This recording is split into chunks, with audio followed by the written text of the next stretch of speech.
والفرقان الحميد إنما يريد الله ليذهب عنكم الرجس أهل البيت ويطهركم تطهيرا.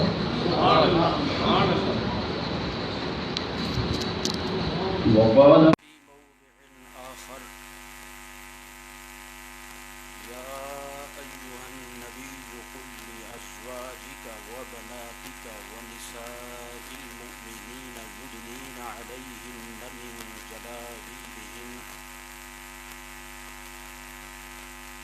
وقال رسول الله صلى الله تعالى عليه وآله وصحبه وبارك وسلم.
ہوگا تو مقصد یہ ہے کہ آپ حضرات نے جلدی تشریف کرنے کی کوشش کرنی ہے.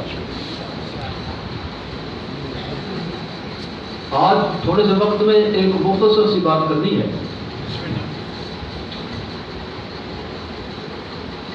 اس مختصر گفتگو کا تعلق حضور سرور عالم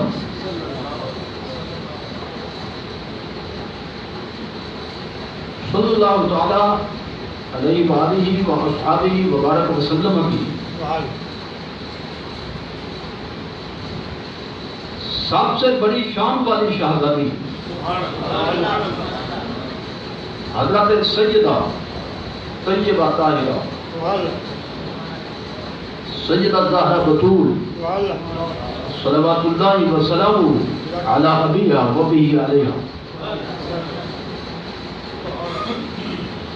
اس گفتگو کا تعلق آپ کی ذات پاک سے ہے. تو چند جملے میں عرض کرنا چاہتا ہوں, برکت بھی ہو جائے گی کیونکہ عرصے کے بعد بیان جاری کیا گیا, اور ایک ضروری مسئلہ بھی اس حوالے سے بیان اور سما کرنے کی سعادت مل جائے گی.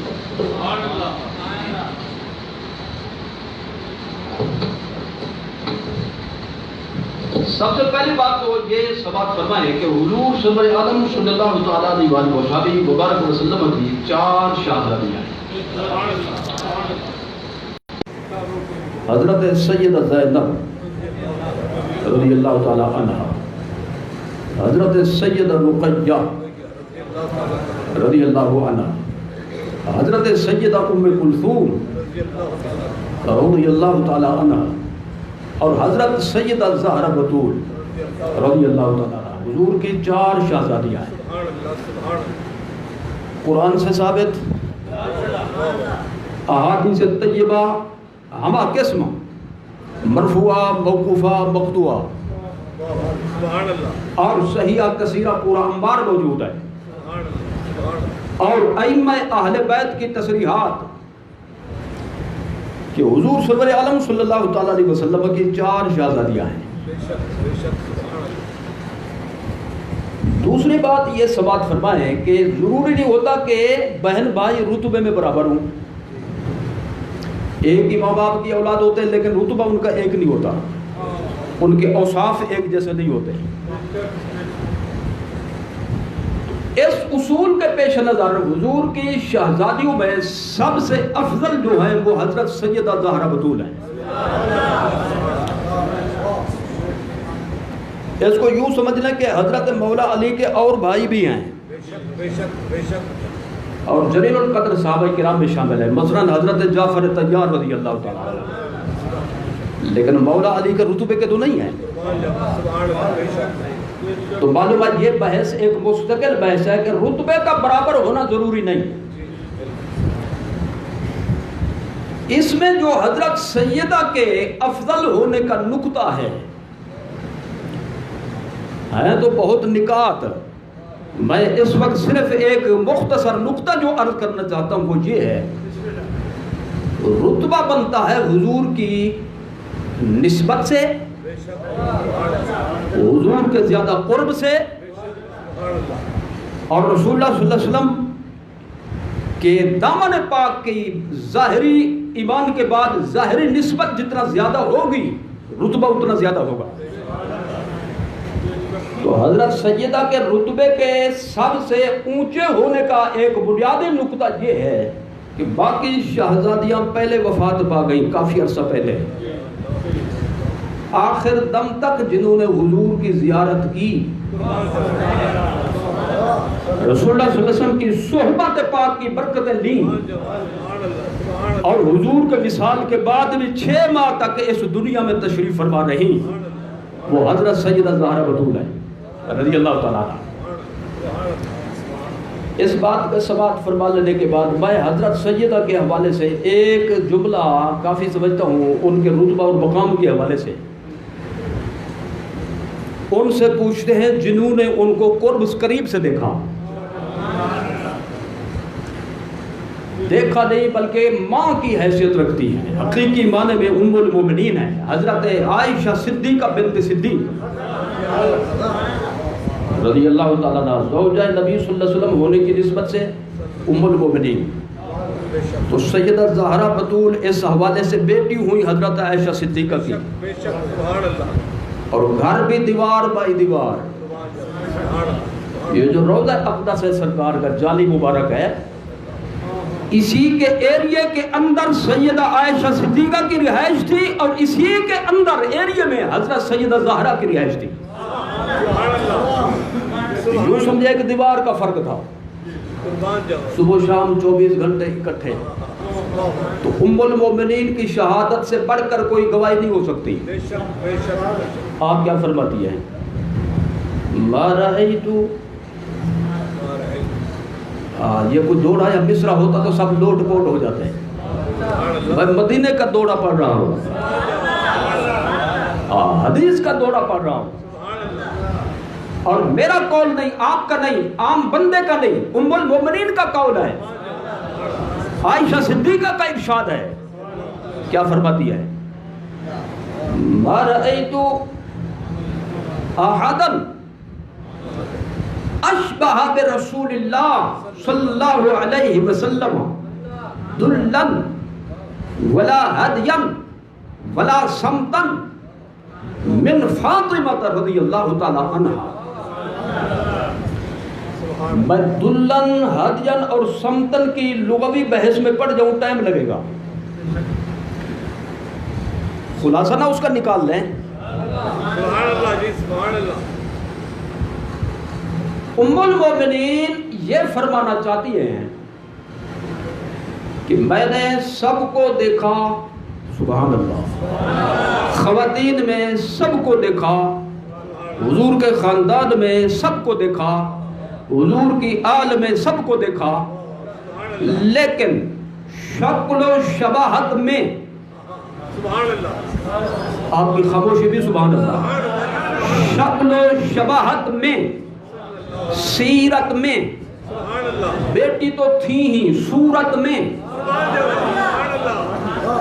شکل و شباہت میں، سیرت میں، صورت میں، رنگ میں، ڈھنگ میں، چال میں، ڈھال میں حضرت فاطمہ سے بڑھ کر کسی ایک کو بھی نہیں دیکھا جو حضور سے زیادہ مشابہ ہو، سب سے بڑھ کر۔ متبادل لفظ بولے تو ترجمہ اور متبادل لفظ یہ بنے گے کہ مظہر کامل تھی سرکار کی، ظاہراً باطناً ہر حوالے سے حضور کی مظہر تھی، مظہر کامل تھی۔ اور علاقائی زبان میں اس کا ترجمہ کریں تو مزید آسانی ہو جائے گی جی۔ جب کوئی کسی بیٹے کو، بیٹی کو اس کے ماں باپ کے حوالے سے موازنہ کرتے ہوئے بیان کریں، اور میری طرف توجہ زیادہ رہے، اور یہ کہنا چاہیں کہ یہ سبحان اللہ ماشاءاللہ اپنے باپ سے، اپنی ماں سے، اپنی فلاں عزیز سے یہ ملتی جلتی ہے، تو علاقائی زبان میں کہتا ہے ایک انگ بھی نہیں چکا۔ آگے سمجھ میں؟ یعنی ہر حوالے سے حضرت سیدہ زہرا بتول حضور کی صورت کی، سیرت کی مظہر کامل تھی۔ اب یہ بات سماعت فرما لینے کے بعد اگلی بات جو میں عرض کرنا چاہتا ہوں، جو مسئلہ ہے اب جس کی طرف زیادہ توجہ کی ضرورت ہے، وہ یہ ہے، آپ کو یہ معلوم ہوگا، اور رمضان شریف سے پہلے تو یہ زیادہ مسئلہ چلا ہوا تھا کہ حضرت سیدہ زہرا بتول رضی اللہ تعالی عنہ حضرت سیدنا صدیق اکبر کی بارگاہ میں، ان کے دور خلافت میں تشریف لے گئیں اور یہ کہا میرے والد صاحب، میرے والد ماجد حضور سید عالم صلی اللہ علیہ وسلم کی جو جائیداد ہے باغ فتح کی شکل میں، وہ میرا کوئی حصہ بنتا ہو تو مجھے دیا جائے۔ اب یہ بات تو بالکل واضح ہے روز روشن کی طرح کہ حضرت صدیق اکبر رضی اللہ تعالی عنہ آپ نے جو فیصلہ فرمایا، اور اس حوالے سے جو قرآن و سنت کی ترجمانی فرمائی، میں تشریح نہیں پر میں صرف یاد دلا رہا ہوں، وہ صرف اس سے ظاہر ہے کہ اللہ اس کے رسول نے ان کی باطنی حالت، باطنی کیفیت اور دلی کیفیت اور ان کے ظاہر و باطن کے حوالے سے ان کی شان کی ترجمانی کے لیے ایک لقب رکھ دیا، صدیق۔ کیا رکھا؟ یعنی اس سے بڑھ کر کوئی حضور کی امت میں انبیاء و مرسلین کے بعد کوئی سچا ہے ہی نہیں۔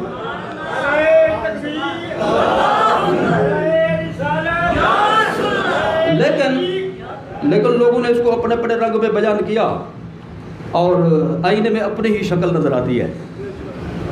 آگے سمجھ میں؟ آئینے میں اپنی شکل نظر آتی ہے، اپنی اپنی شکل صورت کے مطابق ہر ایک نے اس کو بیان کیا، اور میں نے بھی اس کی وضاحت کی تھی اس مسئلے کی۔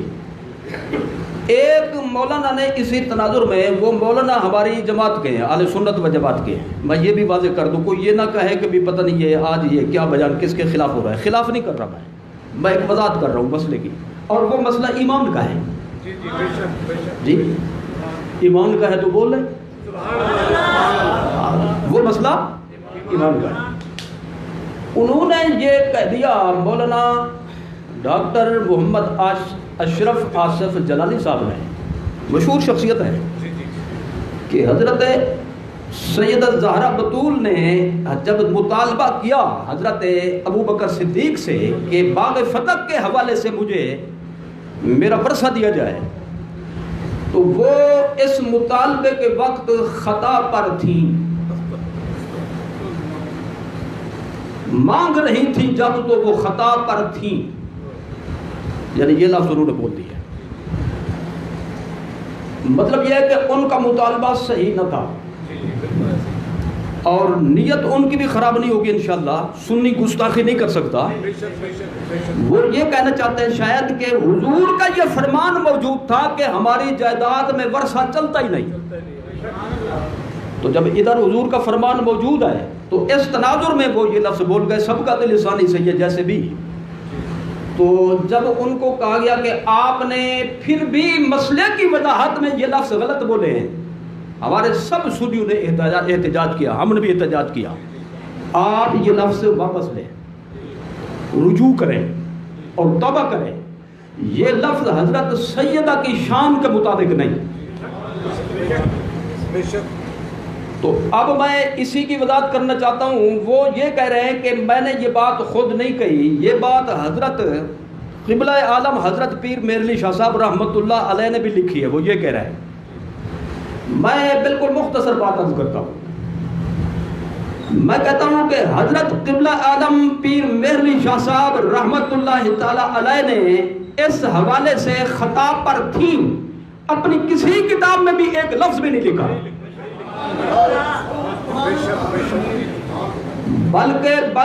بلکہ سنو ذرا، پوری تاریخ اسلام میں صرف حضرت پیر میر علی شاہ صاحب نہیں، ہمارے علماء مشائخ اہل سنت میں سے کسی نے بھی خطا پر تھی یا کانت علی الخطا یہ لفظ آج تک کسی سنی بزرگ نے نہیں استعمال کیا. لو جی ایک سے ثابت کرنا تو مشکل ہوگا. میں نے تو 1400 سال 1450 سال کی تاریخ کی دعوت دے دیا. کوئی ایک مثال پیش کرو. یہ لفظ کسی نے آج تک استعمال نہیں کیا، لہذا یہ لفظ ان کے غلط ہے. بولو یہ لفظ ان کے غلط ہے، ان پر رجوع لازم ہے، توبہ لازم ہے. وجہ کیا اس کی میں توجیہ بیان کرنے سے پہلے وجہ ابھی سے عرض کر دوں. وجہ یہ ہے، ایک تو جو طبقہ اہل بیت کو نہیں مانتا ان کے لیے دروازہ کھل گیا گستاخی کا. ذرا ہمت کرے سمجھنے کی جی کہ جب یہ جو غلام تھے جب وہ بول رہے تو ہمیں کیا رہا جائے، تو لفظ میں لفظ آپ بولتے جائیں گے، گستاخی کا دروازہ کھل گیا. اور یہ کسی طرح جائز بولو کسی طرح جائز نہیں ہے. اور دوسرا جو یہ کہتے تھے کہ سنی اہل بیت کو نہیں مانتے، یعنی بہتان لگاتے تھے، غلط بیانی کرتے تھے، ان کو بھی موقع مل گیا کہنے کا. لہذا اس تناظر میں بھی یہ لفظ غلط ہے. بولو حضرت پیر میر علی شاہ صاحب نے نہیں لکھا، لہذا اس تناظر میں بھی یہ لفظ غلط ہے. آپ صحیح ہیں تو بولے، تو آپ بھی غلط ہے تو نہ بولے. جی صحیح ہو غلط ہو تو پھر بولے، آپ جواب دیں جو میں کہہ رہا ہوں. جی کسی طرح سے یہ لفظ سیدہ کے متعلق جائز نہیں ہے، لہذا رجوع کرنا پڑے گا. بولو رجوع کرنا پڑے گا، اپنے واپس لفظ واپس لینے پڑے گا. اچھا اب میں تکمیلی جملہ عرض کرنا چاہتا ہوں. خطا پر تھی، میں بالکل کھلے دل کا مالک ہوں، تصویر کے دونوں رخ سامنے رکھنے کا قائل ہوں کہ مسئلے کو جو ہے تہ تک لے جاؤ، دلائل سے مرصع کرو، مزین کرو، آراستہ کرو، پیراستہ کرو اور دلیل سے مانو یا پھر منواؤ. سیدھی سی بات ہے، دلیل سے مانو یا پھر منواؤ، سیدھی سی بات ہے. میں سیدھی سی بات آج کرتا ہوں. خطا پر تھی، میں کہتا ہوں یہ اٹل بات ہے کہ حضور کا یہ فرمان تھا کہ نبی کی جائیداد اگر ہو بھی صحیح تو اس میں ورثہ نہیں چلتا. یہ حضور کا فرمان موجود ہے جی، سنی کتب میں بھی موجود اور دیگر حضرات کی کتابوں میں بھی موجود، ہماری صحیح بخاری میں موجود، ان کی اصول کافی میں موجود اور حضرت امام جعفر صادق سے موجود. ان الانبیاء لم یورثوا دینارا ولا درہما ولکن ورثوا العلم. کوئی بھی نبی ہو وہ دینار اور درہم یعنی مال دنیا کا وارث نہیں بناتے، وہ علم کا وارث بناتے. نبی کا ورثہ نہیں ہوتا، یہ بالکل پکی بات ہے. اچھا اب میں یہ کہتا ہوں کہ حضرت سیدہ زہرا بطول کے علم میں یہ حدیث تھی یا نہ تھی؟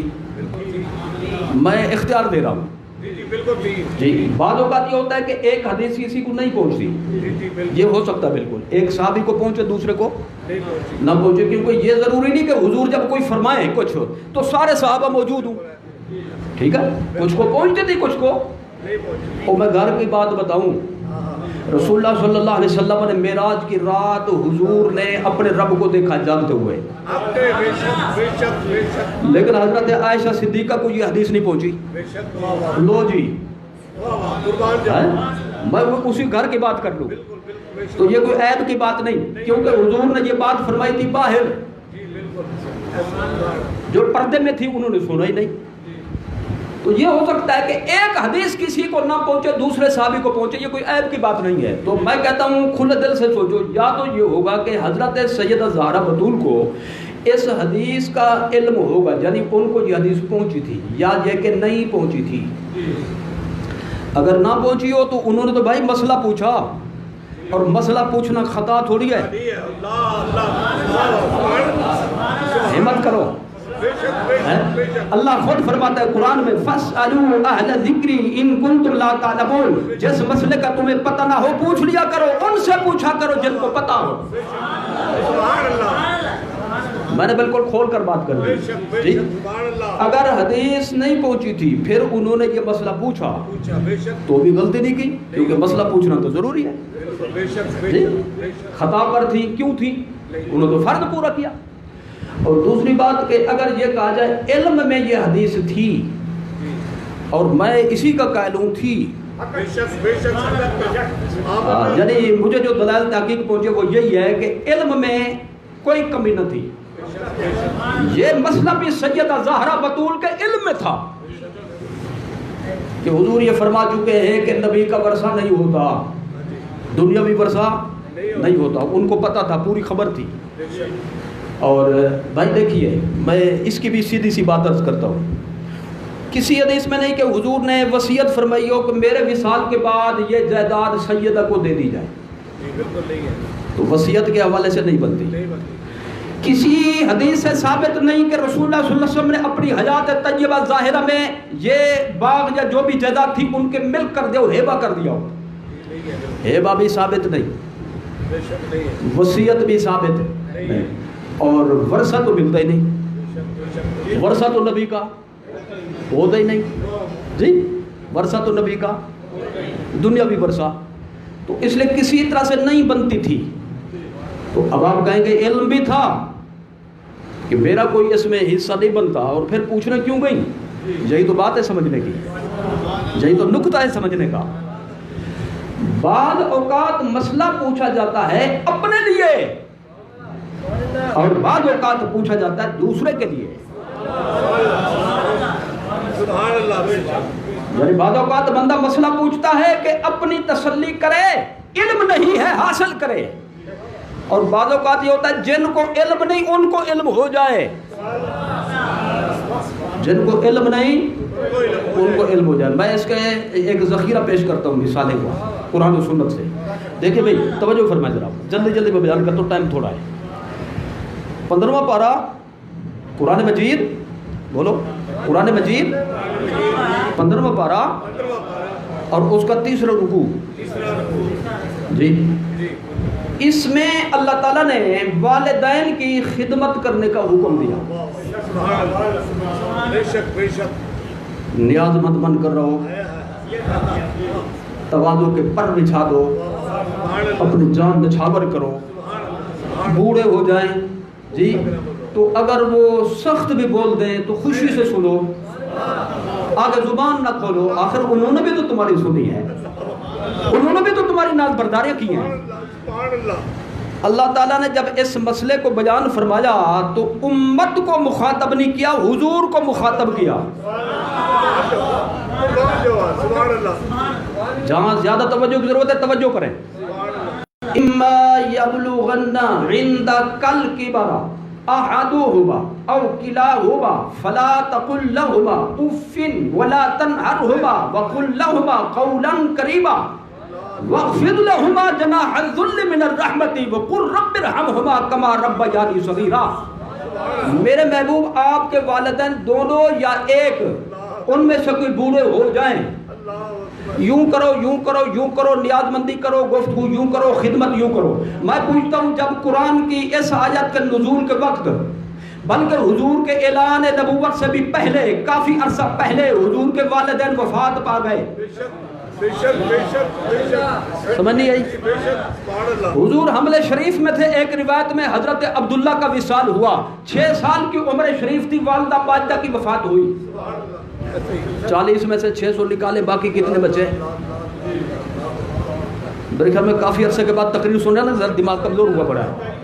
ہاں بولو، 40 میں سے 6 نکالے، 34 سال کے بعد، ان کے وصال کے 34 سال کے بعد حضور نے نبوت کا اظہار فرمایا، اعلان فرمایا. وہ تو کافی پہلے وفات پا گئی، جب وہ زندہ تھے ہی نہیں تو اللہ نے کیوں فرمایا جب یہ بوڑھے ہو جائیں تو یوں خدمت کر میرا محبوب ان کی. تو معلوم ہوا بات بظاہر حضور سے ہے لیکن سنوایا جا رہا ہے دوسروں کو، سنوایا جا رہا ہے. تو معلوم اب مسئلہ صرف اپنے لیے نہیں ہوتا بلکہ دوسرے کے لیے بھی ہوتا ہے.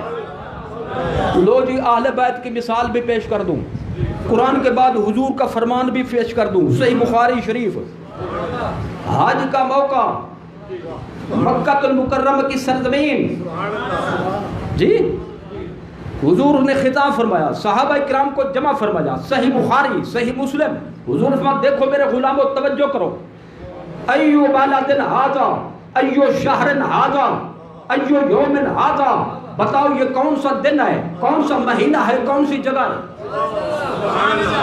تو جب حج کا مہینہ تو پتہ تھا، حج کا مہینہ، حج کا دن تھا، وہی موقع تھا، مکہ شریف کا علاقہ تھا. صحابہ کرام نے سوچا جب حضور جانتے ہیں پھر بھی پوچھ رہے ہیں، یارو کوئی حکمت ہوگی،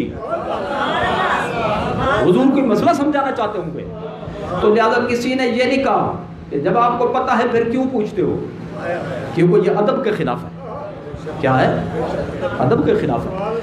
حضور پوچھتے تھے دن کون سا ہے، وہ کہتے اللہ و رسولہ عالم، ہمیں کیا پتا، اللہ رسول بہتر جانتے. حضور فرماتے مہینہ بتاؤ، وہ کہتے اللہ و رسولہ عالم. حضور فرماتے بتاؤ جگہ کون سی ہے، صحابہ کرام عرض کیتے اللہ و رسولہ عالم، جی اللہ اس کا رسول بہتر جانتا ہے. کیا پتا حضور نام بدلنا چاہتے ہیں یا کیا فرمانا چاہتے ہیں. تو معلوم علم کے باوجود بھی بیان بھی کیا جاتا ہے، پوچھا بھی جاتا ہے. آئیے ایک مختصر بات سماعت فرما دیں. حضرت سیدنا امام حسن امام حسین نے ایک بزرگ آدمی کو دیکھا، وہ وضو غلط کر رہا ہے. کیا وضو غلط کر رہا ہے. دونوں بھائیوں نے سوچا کہ بڑی عمر کے ہیں، ادب کے خلاف ہے، ہم کہیں بابا غلط کیا آپ نے، اور پتہ نہیں مزاج کیسا ہے،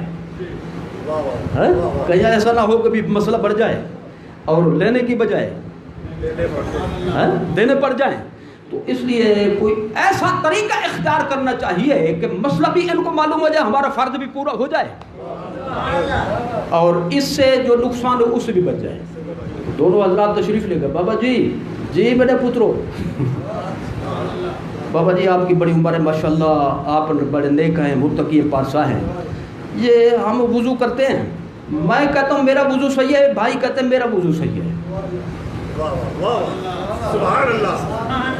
اب یہ ہے کہ ہم نے یہ فیصلہ کیا ہم دونوں وضو کر کے دکھاتے ہیں، جس کا صحیح ہو آپ اس کی تصحیح کر دیں اور جس کا غلط تو اس کو غلط کر دیں، ہماری اصلاح ہو جائے.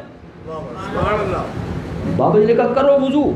حضرت امام حسن نے وضو فرمایا اور امام حسین نے وضو فرمایا اس کے سامنے، اور ایک نے مکمل کیا، دوسرے نے وہی بات کی جو وہ بابا کرتا تھا، غلطی کی جان بوجھ کر.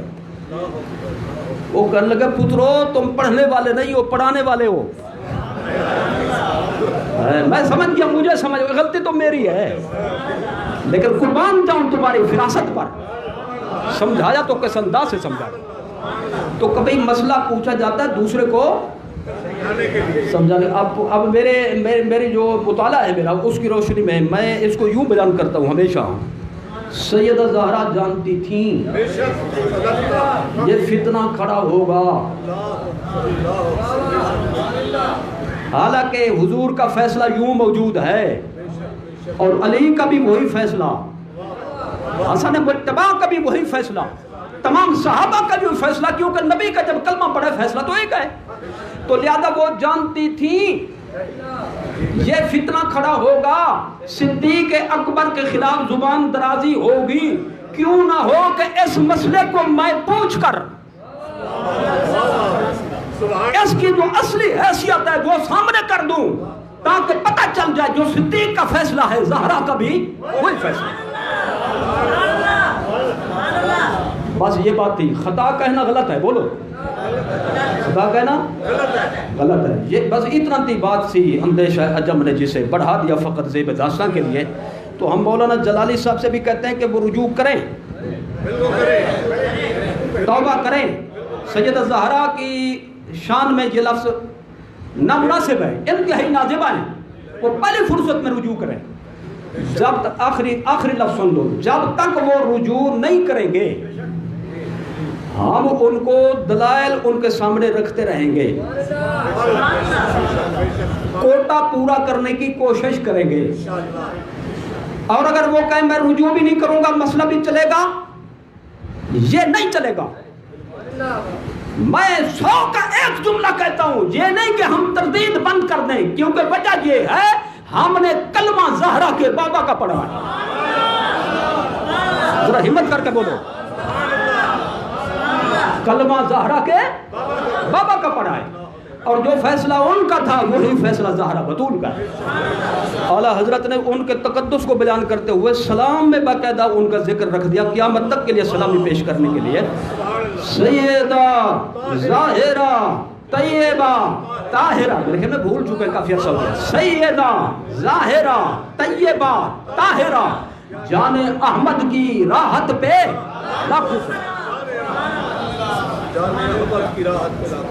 وآخر دعوانا ان الحمدللہ رب العالمین۔